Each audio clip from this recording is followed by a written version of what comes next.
And good afternoon, everybody. It's wonderful to see you today. Thanks for joining us. I am Janice Kaminer-Resnick, and on behalf of Jews United for Democracy and Justice and Community Advocates, Inc., I welcome you to our America at a Crossroads program. I think we're in program 180 consecutive weeks of programming. We thank tonight's guests, Mac Heller, Celinda Lake, and Morley Winograd, and look forward to their analysis of the projected impact of the country's that the country's youngest voters will have on next year's elections. Next week, we'll hear from the very young and very brilliant publisher of The Bulwark, Sarah Longwell. Sarah is a GOP political activist and the founder of Republican Voters Against Trump. She has dedicated her career to fighting Trump's takeover of her party. The following week, we welcome another young American, journalist and author Greg Bluestein, who covers Georgia politics for the Atlanta Journal-Constitution. He has covered national news from Georgia for the Associated Press, and he is an MSNBC and NBC News analyst. Georgia is a critical state, not only because there's some very noteworthy litigation pending in the Georgia courts, but Georgia is one of 5 swing states. So we are sure to be interested in what Greg Bluestein has to say. As Yom Kippur, the Jewish Day of Atonement, nears, aside from my own personal atonements, and not to make light of the important personal reflections and correction this holiday requires, on behalf of America at a Crossroads, I want to empathize with you and apologize for all of Eventbrite's failings, for the troubled relationship Eventbrite has with Google Chrome. We are very sorry for all the grief these registration problems have caused so many members of our loyal audience. We are working on alternatives, but for now, we suggest that those who are experiencing these frustrating problems use a different platform to register. And if that fails, just email me or David and we will help you. As for Eventbrite, there's probably no redemption in sight. As for the rest of us, let's hope we have a reflective and meaningful Yom Kippur. Thank you again for your donations, which enable us to bring you these programs on a weekly basis now for the last many, many weeks, almost 4 years. Now for a few more highlights on upcoming programs, my wonderful colleague, David Lair. David? Thank you, Janice. I'm David Lair, and I join Janice in welcoming you to another session of America at Crossroads. To those who observe the Jewish New Year and all others who value good wishes, we extend our hopes for a happy, healthy, sweet, and peaceful year ahead to you all. On October 11th, we will have a very special guest, the only female Speaker of the House in the history of the United States, the Speaker Emerita, Nancy Pelosi. She'll be in dialogue with LA Times Pulitzer Prize-winning columnist Pat Morrison, discussing America's challenges. That will be in 3 weeks from tonight. Subsequently, we'll host Adam Nagorny, 27-year veteran of the New York Times. He served as chief political correspondent for the Times before he moved to Los Angeles in 2010 and became its bureau chief here. His book, The Times, How the Newspaper of Record Survived Scandal, Scorn, and the Transformation of Journalism, is coming out next week. He'll be in conversation also with Pat Morrison as they discuss the Times and, more broadly, the transformation of journalism in the digital age. It's now my pleasure to introduce an old friend and a highly regarded expert on generational change, Morley Winograd. Morley is a senior fellow at the USC Annenberg Center on Communication, Leadership, Policy. He served as the senior policy advisor to Vice President Al Gore and headed Gore's National Partnership for Reinventing Government. His several books on young people and their attitudes have been acclaimed, and we've had him discuss this topic with us before. This should be a great conversation. Morley? David, thank you. Thank you for that kind introduction. I was delighted to hear, Janice, that at least one of our viewers is from my hometown, the place I was raised in, Huntington Woods, Michigan. It isn't that big, so one's a good thing to have. We're going to talk tonight about generational change and its impact on politics, one of my favorite topics. I want to begin by introducing our 2 speakers, and then before I do that, I'm going to just take a moment of your time to set the generational context before Celinda Lake sets the demographic context of tonight's discussion. Celinda was one of the 2 pollsters is one of the 2 main pollsters for President Biden. She is a well-known and well-respected, if not honored, pollster for Democratic campaigns for as long as I can remember, and I'm 80 years old, but she isn't. And she's also the author of a great book, What Women Want, which turned into a bestseller of a movie, as I recall, but that was probably just the title. Her partner in all of this is Mac Heller, who makes his name and recognition for being executive producers of outstanding documentaries. One called Rigged is available if you're a Prime subscriber. You can search for Rigged and you'll see his work. The next one you can't quite see, but he's completed a film on the Gen Z, the generation we'll be speaking most about tonight, and will contribute his expertise and insights in that world of generations as well. I say his film has Gen Z in the title because it does, and I won't correct him, just the rest of the world, on how rotten a name that is for a generation that has nothing to do with Z's or Zooming. They are, in fact, the most pluralistic, as in fragmented and differentiated generation in American history.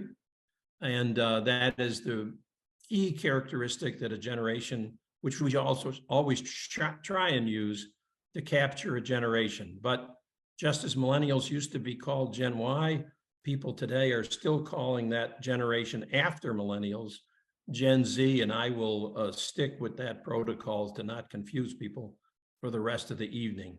Gen Zs are now 18 to 26, at least when looking at the electorate. Obviously, there's many more of them younger than that, which is a good thing for our future politics. And millennials, if you remember reading any of my books about how young and different they were, are now 27 to 42, starting to raise or starting a family and trying to raise families. Quite a different perspective than they had when my books were, the books I co-authored with Mike Hayes were being read and acclaimed, as David indicated. So now to set the demographic context of what all this means in terms of elections and politics in America, here's the person who really knows, Celinda Lake. Well, thank you, Morley, very, very much. And I'm very humbled to be on this with you. So you're the one who really knows. And I'm very pleased to be on with Mac, who is a very, very thoughtful and innovative communicator. So our conversation starts, and thrilled to be on this Zoom with everyone. Our conversation started because so many people were thinking, oh boy, we're going to have the same repeat. We're going to have the same repeat of the election. It's going to be Trump Biden. It's going to be the same electorate. And this was a very different time for many reasons. But the electorate is showing some very, very significant changes that have a lot of say in the politics since Trump has first been elected, and will have a lot of say in the future. Every year, right now, 4 million Americans turn 18 and gain the right to vote. That means in the 8 years between 2016 and 2024, there are 32 million new eligible voters. Remember that Joe Biden won by 7 million. Every year, 2.5 million older Americans die. Now, I'm not wishing for that change, and I'm closer to that end. But I don't think that's any surprise. And in the same 8 years, that means there are 20 million fewer older voters. If we talk about the total shift, then that's 52 million net shift against the older people. And that is a sea change. And it's particularly a sea change because Gen Zers, and they don't get credit for this, and very few people know it, so you can be the conversation stopper at the next Zoom or party that you're at. Gen Zers are voting in higher numbers than their predecessors did when they were young. Everyone talks about the cynicism of Gen Z. They are cynical. Everybody's cynical. But they actually believe in a role for government more than any other cohort ever has. And they are voting in higher numbers than the previous cohorts have. They voted in the presidential years 8% higher, and they voted in the midterms. Now, granted, it was an exceptional midterm, 46% higher. And they have been the ones that have really showed up to vote at all of these abortion elections, starting with the Kansas electorate, following an Ohio electorate in August. And remember, these initiatives were put on the ballot because nobody was supposed to show up to vote.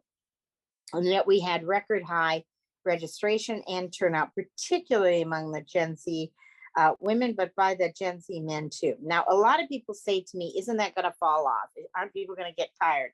And I say to them, as long as there's sex and as long as you can get pregnant, I don't think people are going to get tired of this issue, particularly young people. So young men, you'll be glad to know, are as committed to birth control and contraception as young women are. This is a very interesting age cohort. Now, normally age cohorts get slightly more conservative as they age, and certainly the Gen Xers did.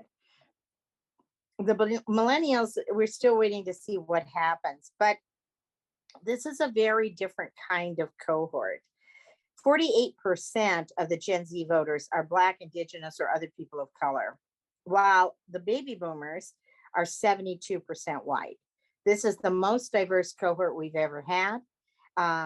Their children will be even more diverse, and it is an astounding sea change in a very short time in the diversity of America. Gen Z voters are the most educated group in history. The majority of these college graduates are female, and college educated females have one of the highest voting rates in this cohort and also vote solidly Democratic. They are a very secular cohort, the most secular we've ever had. They are also believe in gender fluidity as a value, and they list racism among their top concerns. So there are a lot of differences here that could produce some really sea changes in terms of our country and our politics. And the most important thing in my segue to Mac's comments, this cohort is the most issue-oriented cohort we've ever had. The old University of Michigan model said 50% of your vote was determined by your party identification, 40% by your assessment of the character of the candidate, and 10% by issues. This is a very issue-oriented cohort. They care passionately about issues. They're very knowledgeable about issues. They vote issues. They like initiatives. And they're very cynical about politicians. They think both of them, both sides promise and don't deliver. The issues that they're focused on right now are the economy. They're focused on democracy, particularly young men. They're focused on abortion, which is very big among young women. They're all focused strongly on climate change. They're focused on education. They're focused on what are we going to do about high tech, and they use words like monopoly and price gouging. They're very populist voters. And they also, while they're somewhat optimistic, they're having a hard time getting a start with the price of everything, the price of inflation, the amount of student debt, the kind of job market. They can get jobs, but how many jobs do you need to keep up? The one area they're very pessimistic about is the future of democracy. They think that democracy will be worse off for them than it was for their parents. So let me turn it, Mac, to talk more about the issues and how to reach these voters. Thanks, Celinda, and thanks, Morley. And it's good to be with everybody. And Morley, as you were pleased to see somebody from your town in Michigan, my hometown of Dayton, Ohio, is represented by two people, and I make three. So I'm thrilled to see my fellow Daytonians on the call. Celinda mentioned how issues matter, and when we look at older voters now, their behavior is actually relatively what I'll call tribal. This is my team, that's your team. The information intake is from tribal sources on both sides. Younger voters are very skeptical of that, and they regard their experience in this country as different from the rest of us growing up, and frankly more negative. They would describe their youth to me as we were filming as being starting with 9/11 and the Iraq War, and then going on to the Great Recession, and kind of, for their cohort, permanent economic insecurity and school shootings and cower under the desk, and then the pandemic, and then George Floyd, and then January 6th. And so when they hear some older politicians say, we're the United States of America, we can do anything, that's not consistent with their experience. It makes them feel alienated, makes them feel frustrated, and they go right to issues at this point in the conversation, because from their point of view, there are 4, 5, 6, 7 issues that, as they've watched it, their government, our government, has been unable to make progress on in the 15, 20 years, 30 years that they've been around. What are those issues? Climate, as Celinda said, at the top of the list. School gun safety, near the top of the list. Female reproductive rights, backsliding. And I had one very memorable conversation where I asked a young person why he was planning not to vote, and he said it didn't do any good. And I said, my version of we're the world's greatest democracy. We can, if we pull together, we can get anything done. And he said, Mac, I'm going to go through the things that I think Congress and the president ought to have on their agenda.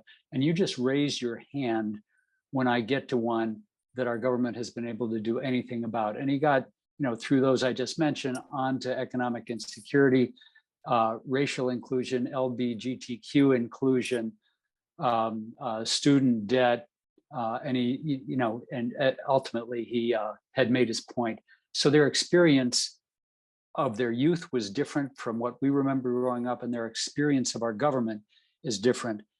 They view it as fundamentally, they are more likely to view it as fundamentally incompetent. So on paper, they usually end this conversation by saying, therefore, I'm not going to vote, but then they go do vote. Why is that? It's because they're very animated on individual issues. When you talk to a young person, they will say, what's most important is climate. What's most important is abortion rights. And they vote in that direction. And we all saw the registration numbers, especially for young females, pop after Roe v. Wade was reversed. And so we're going to get in a minute to what the various parties should do to attract the vote of this growing cohort with increasing influence in our electorate. But it's going to start with issues. You need to focus on issues. They're not going to vote for you because you're a Democrat or a Republican, and they're not going to vote for you because of your smiling face. They're going to vote for you because you have persuaded them credibly that you will take these actions on their favorite issues of the day. Morley, I'm going to pause there and let you back in. Sure, thanks, both of you. Let's stay on this situation that the emergence of Gen Z presents for addressing and winning elections in America. So a lot of what Celinda had to say was very positive for Democrats. And I know that about 2/3 of this generation, in fact, voted for Democratic congressional candidates in the 2022 election. But then you guys took a turn towards the issues, and Mac, you did a great job of outlining it and their attitudes towards it. And you emphasized the fact that that's what was motivating them to vote. And clearly that's not party loyalty and not a guarantee, therefore, that they're going to be voting Democratic for the rest of their wonderful lives. So how much of a threat do you see, either Mac or Celinda, whoever wants to start, from the burgeoning third party movements that are in America today? Well, I can start with a core stat. 53% of Gen Z say right now today, I'm likely to consider a third party candidate for president. Now, it's really early out, and people vote, tend to consider third parties more. And really, young people have 4 choices. They have third party, they have Democrat, they have Republican, and they have stay home. And as Mac talked about, stay home is a very, very viable option. So there are 2 opponents that the Democrats are really facing, stay home and the third party. It's important to remember as well, among independent young people, it's over 60% who say I would consider a third party. That can be the margin of victory in some of these close states easily, if you peel that vote away. And if the contemplation of a third party, I think there's an intersection here where the contemplation of a third party can also mean if your third party turns out not to be viable and it's a wasted vote, maybe you just stay home and don't bother to waste your vote. It's important to note also that the third party the Green Party in Cornell West is on in the ballot on every state in the country. So this is a very, very viable threat. And Mac, I'll turn it to you. No, I agree. There's no loyalty to a party, and there's a pride in not having loyalty to parties. And their Or response is, institutions. yeah, or institutions broadly. Why would I be loyal to party X? And so I think that's a real risk, and that game will go on. And having said that, I think it's important for us in this not to talk just about the presidential election, because the congressional elections will be almost as important, and those will be fought on issues. You can see both parties positioning on the abortion issue. Democrats like where they are. One of the leading presidential candidates made some remarks a few days ago about a compromise position. So, and you heard Nikki Haley do that as well. So we'll see where it all goes. But I think the third party thing is a danger. But remember Congress, remember the Senate, remember governors, and local races are going to matter too. And those will be fought much more on the issues. Off the top of your head, Mac, and then Celinda, can you think of any issue in which the Republican Party is taking positions that are attractive to young voters? Young voters, I'm trying not to give the short answer, no, I can't.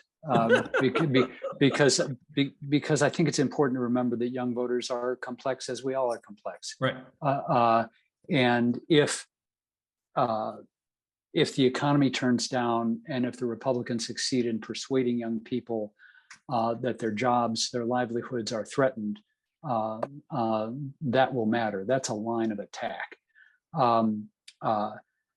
But when you go down the issues we've talked about, from climate to abortion to gun safety, the Democrats are in a pretty good position with most young people, far from all. The abortion issue, for instance, has young activists very much on both sides, and they feel very strongly.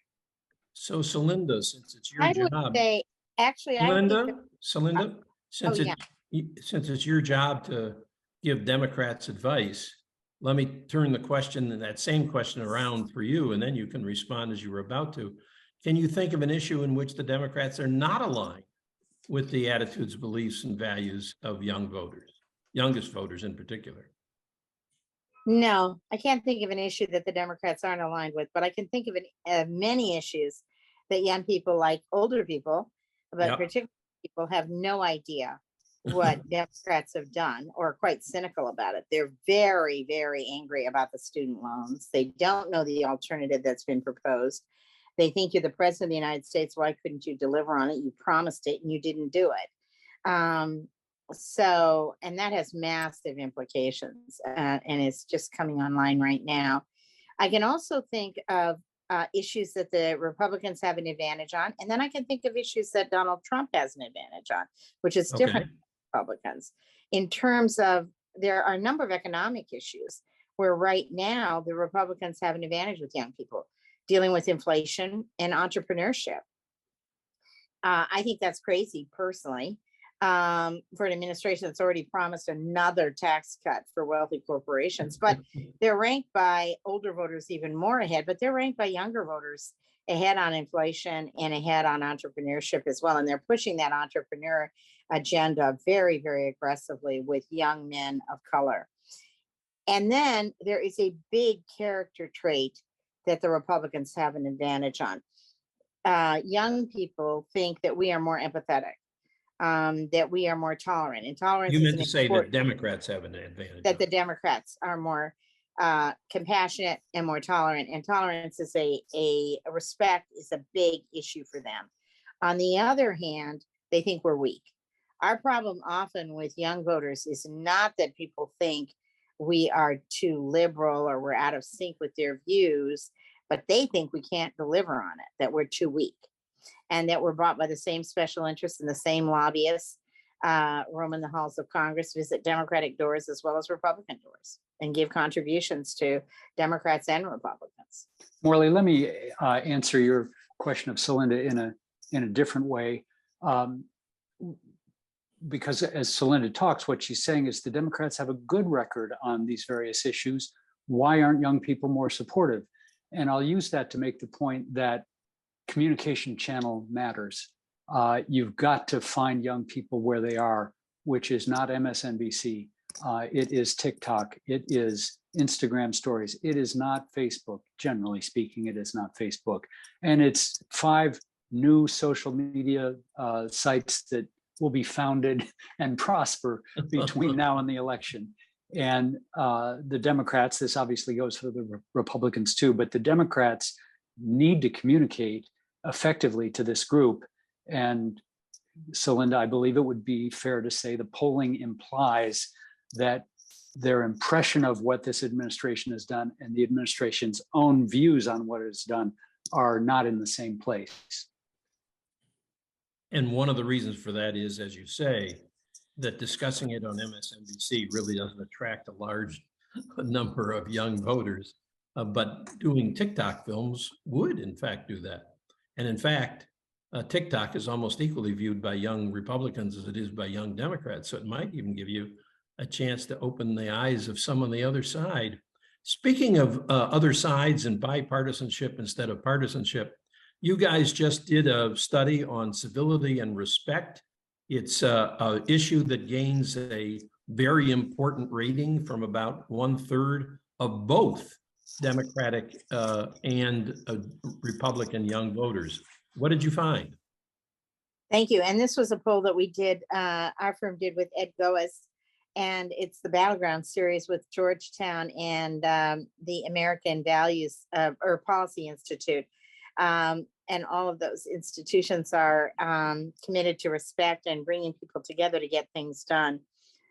We found a number of things. We found, first of all, remember that young people are the most concerned about where our democracy will be headed. That is the area they think will be the worst, even ahead of the economy and inflation and everything else, compared to how their parents were. And we found that young people absolutely convinced that we Take a moment to take a drink. Take a moment. That we are on the verge of civil war, and that civil war is very likely.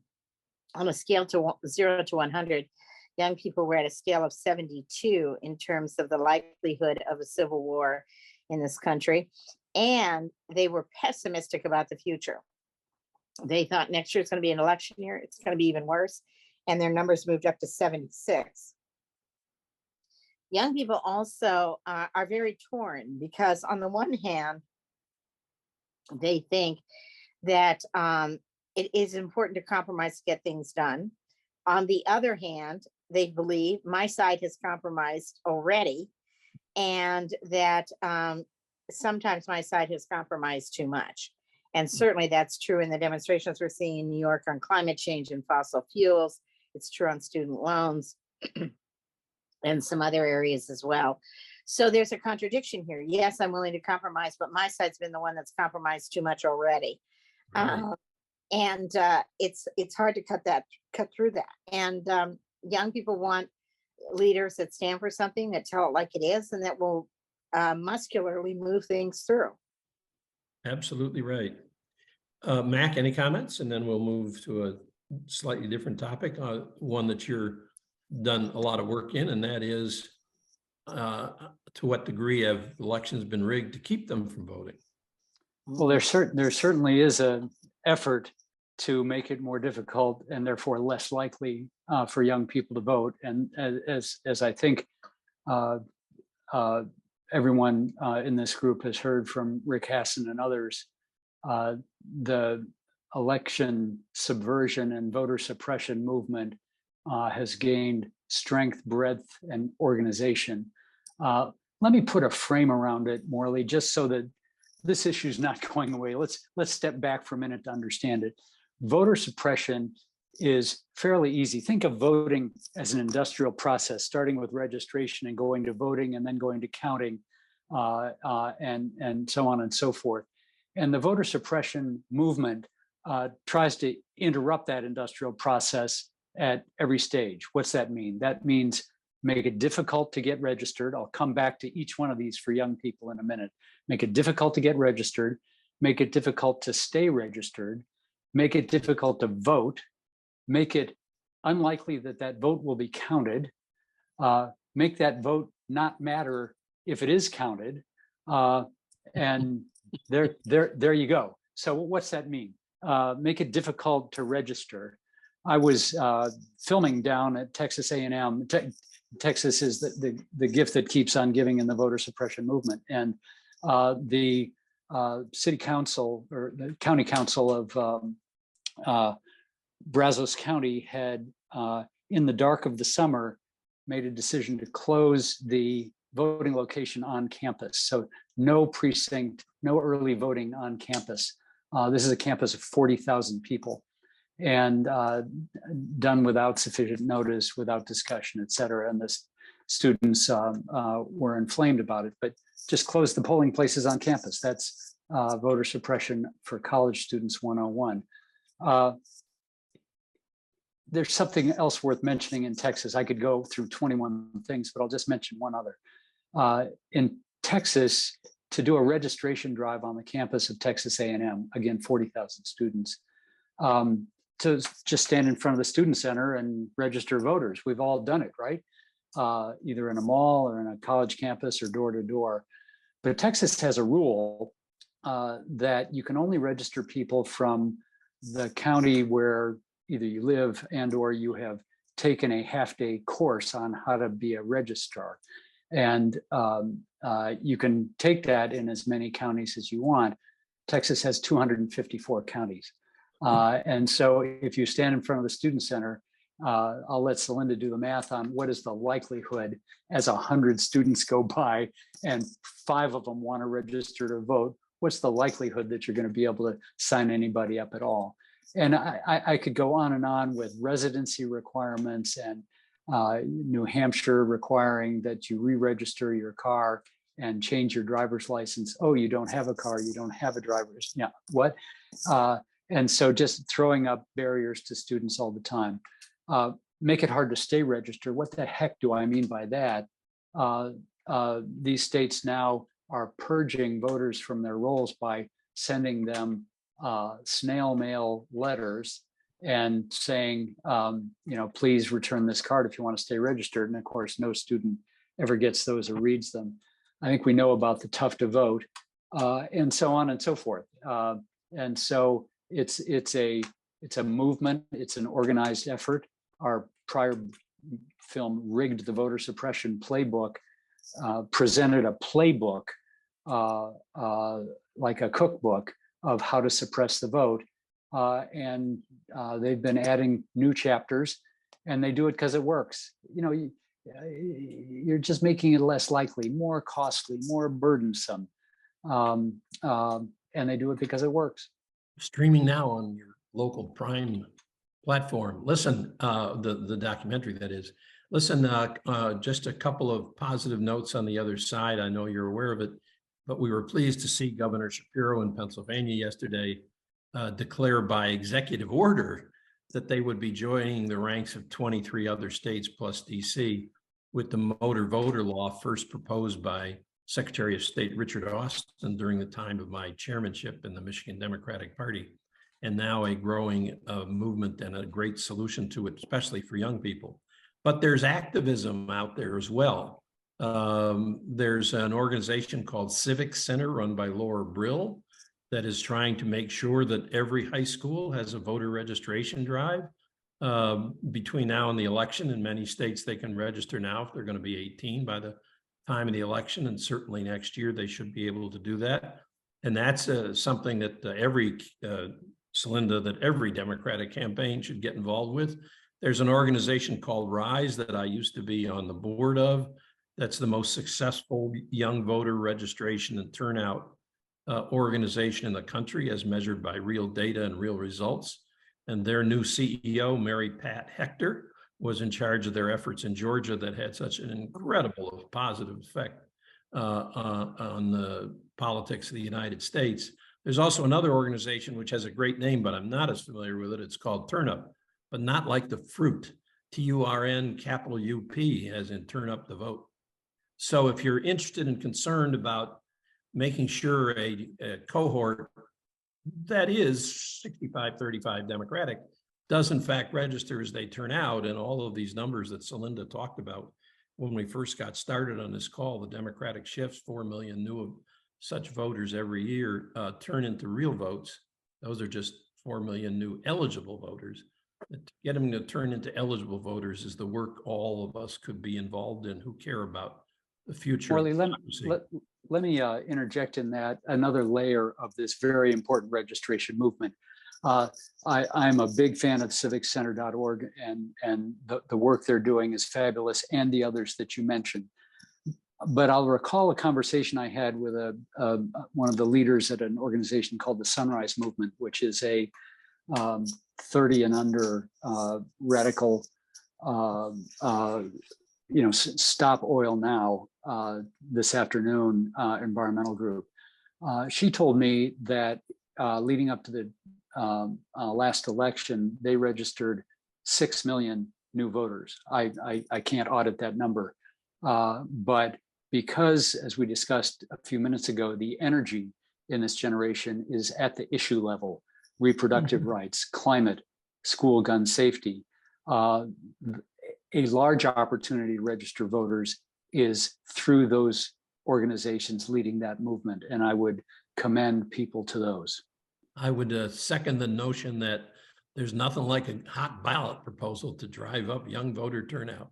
Celinda, any final comments before we turn to the questions from the audience? You'll have closing remark opportunity later, but any other comments that you wanted So to one jump in on? thing I just want to emphasize on the registration and turnout piece, young people are extremely, extremely mobile.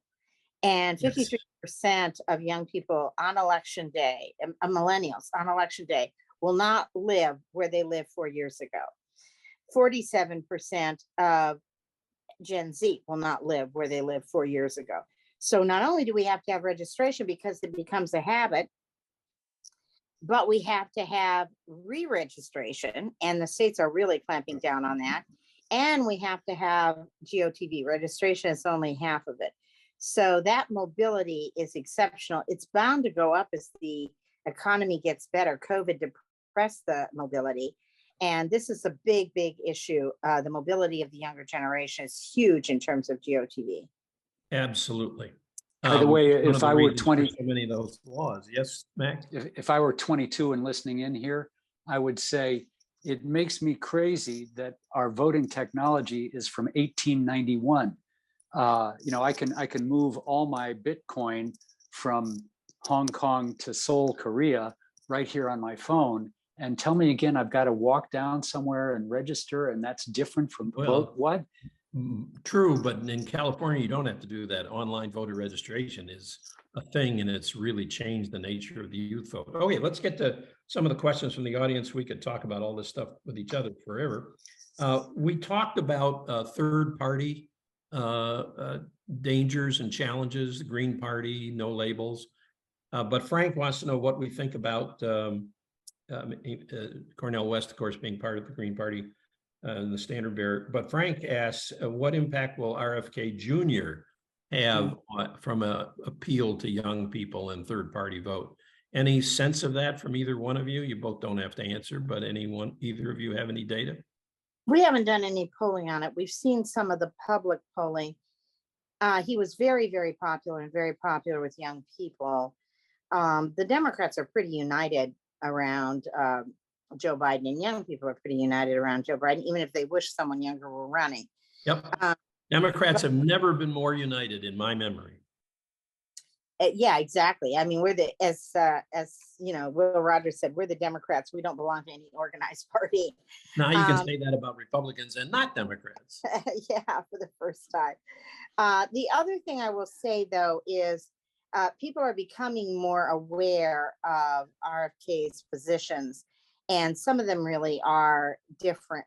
There are differences between where young people stand and RFK's positions. So that has raised his negatives. So we haven't done a lot of work on it, and but that's a little bit that I've seen publicly. And clearly, if they are issue-oriented voters, and they are, Mhm. he's not in the right place on so many issues. Right. Not to say that the other third parties are, by the way.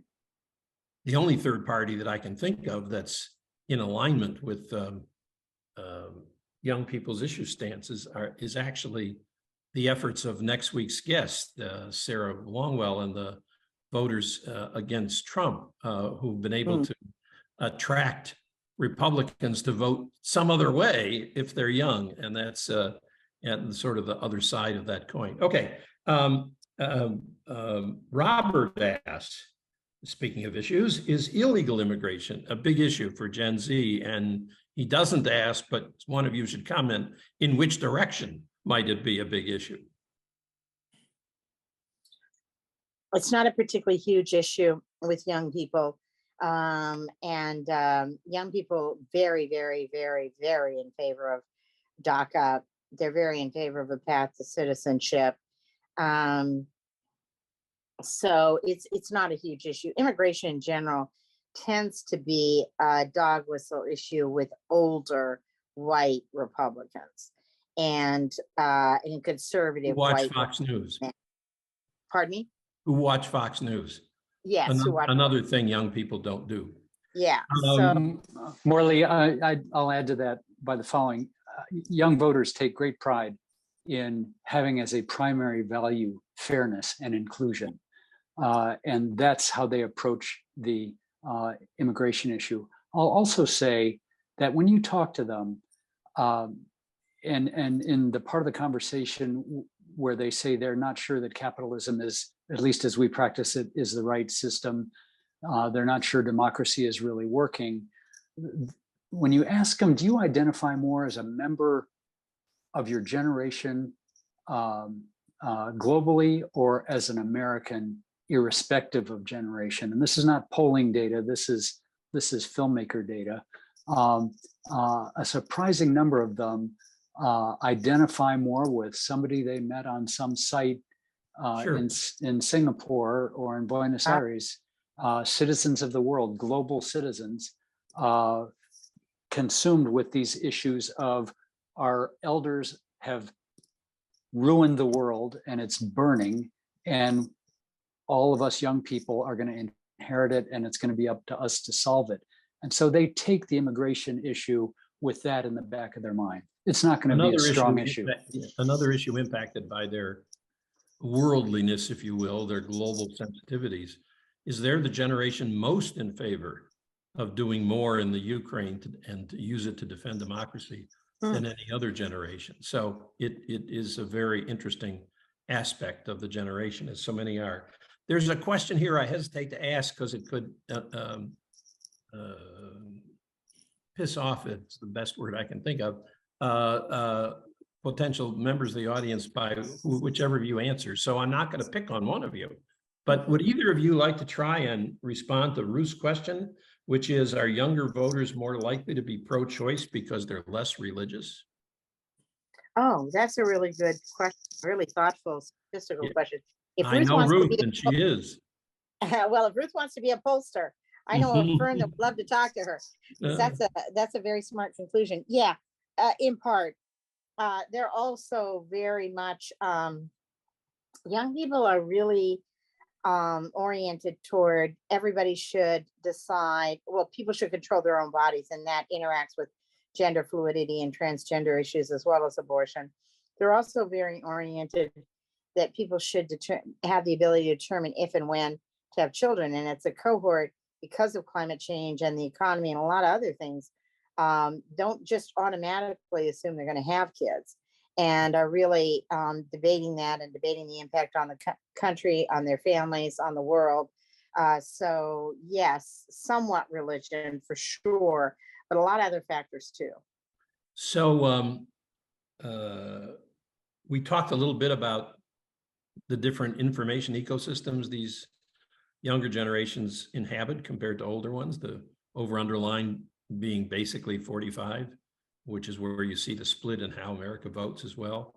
But Roseanne asks, how effective has each party been in utilizing communication platforms such as TickTock and Instagram to either persuade or turn out voters? And I don't know that Celinda might be hatched on the answering this question. I don't know, but Mac, you want to take a run at it?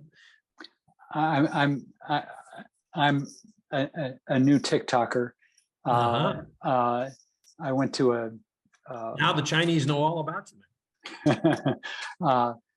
a convention in Anaheim a year ago called VidCon, where the attendance was down to 30,000 from its prior 70,000 pre-pandemic. And so it is just a massive, massive movement. My answer won't be a statistically strong answer.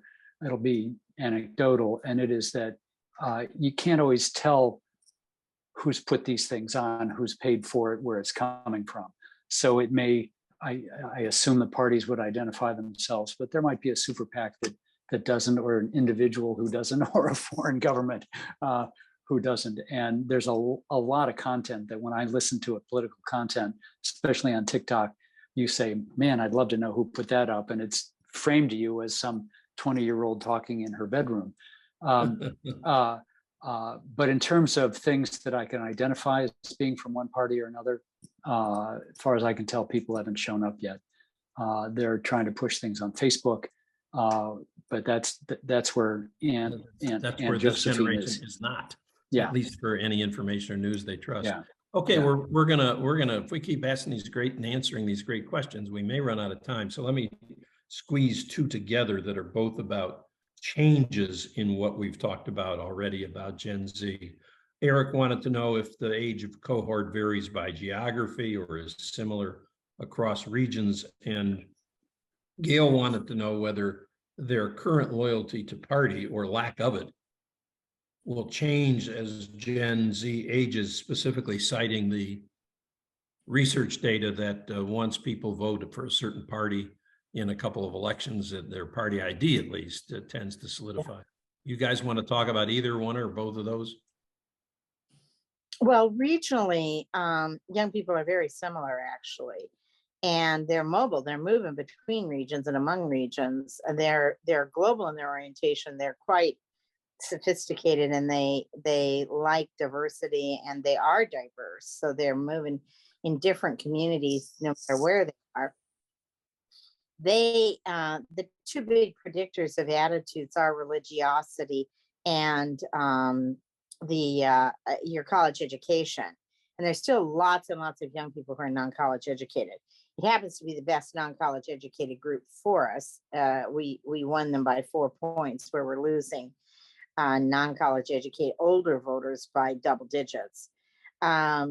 So I would say that it's less regional and more due to other factors. And then Mac, I'll turn the other question to you. You may know more about that than I do. In which I would only add on Celinda's answer. Oh, please. You also just answered Erica's question on education and young people. Okay, great. Mac? I'm going to add something, which is that if I were a candidate, which I'm not, I would try to remember that young people exist in pretty consistent proportions in every precinct in the country. Rich people are concentrated in these 10 zip codes. Black people are concentrated in those 10 zip codes, et cetera, and so on. But young people are everywhere. And so these attitudes will affect every race. And I think that's something that we've grown used to saying, people in Minnesota are X, but young people are sprinkled throughout the entire country. They are truly global citizens. Okay, now we're going to turn this issue closer to home for Celinda and probably for Mac. We're going to talk about Biden and Vice President Harris. Only one question on Harris. But let me get the Harris question out of the way by citing some recent polling. The person wanted to know what this generation's attitude was about Vice President Harris, particularly because in the news, she's receiving such positive reception, getting such positive receptions on our college campus tour. Polling verifies why that's taking place. 55% of 18 to 29-year-olds approve of Vice Presidents and the Vice President Harris and the job she's doing, the highest among all generations, although it's relatively high among younger people too. So we'll take care of that one. Then the question was, where were you to give, from Zachary, were you to give advice to Biden, what would it be? Celinda, this is what you do for a living. So go ahead, take a whack and say something that you don't mind being recorded. Well, I think that I would give him the same advice that he's already given his team. I mean, it was very interesting, even working for him, even in the primaries. In the primaries, obviously, young people were with different candidates. Joe Biden's coalition was overwhelmingly African-American and older. And he said from day one, I don't want to win without young people. They are the future. And I have important things to say to them around and do for them. And he's been the most proactive on climate change. He's tried to defend abortion. He's been very proactive on student loans, even though he's gotten, thrown out time and time again. So I think I would say that it's the same advice. We got to talk to young people. We got to talk in the right channels, and we have the right record. We have to get it out. And I think we have to draw a better contrast. Donald Trump is headed apparently to the UAW strike picket line. And that's something that's the kind of action young people would like. The tell it like it is, the boldness, the just go, don't let your handlers do it, just be pure, whatever. The problem is nobody's talking about the fact that he consistently undermined the right to organize. Yeah, well, right, he'd have you out on that picket line all the time. And there needs to be accountability to young people and to everyone. And young people, I'm very optimistic about. Because they care about issues, if they were given decent information, they would pick up on it and maybe even pass it on to their parents and their grandparents. well, speaking of which, we have a question from Lois asking, what's the best way to ensure that my 2 college-age granddaughters vote? And the answer is make sure you relate to them and what beyond that? The biggest indicator of whether people that age or any age will vote is whether their friends are voting. Yes. And so that's the social group, and talking about voting. Have you voted? Are you registered, et cetera? That is the key to organizing young voters, is build a relationship first and involve their friends. Okay, we're almost out of time on questions before we give you 2 a chance to sum up in some way that you find appropriate. But will younger people impact the Electoral College? I think the answer to that, unless you correct me, is no. They live everywhere, so that may not change. But do you have any thoughts about that? Because after all, that'll determine the outcome of the presidential election. If there were ever a semi-successful effort to get rid of the Electoral College, young people would be in favor of it. They think it's irrational, and there must be some insider's game going on, and what a ridiculous system that's not relevant for the election 14 months from now. So, Celinda. I couldn't have said it better, Mac. Thank you. Well, in that case, I have to ask Jim's question, or people will think I deliberately censored it.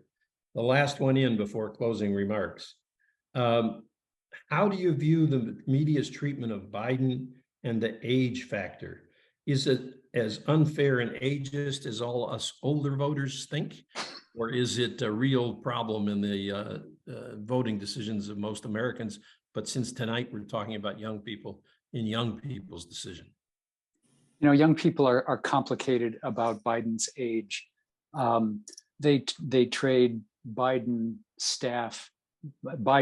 stumble videos. They trade Biden gaffe videos, and then they vote for him.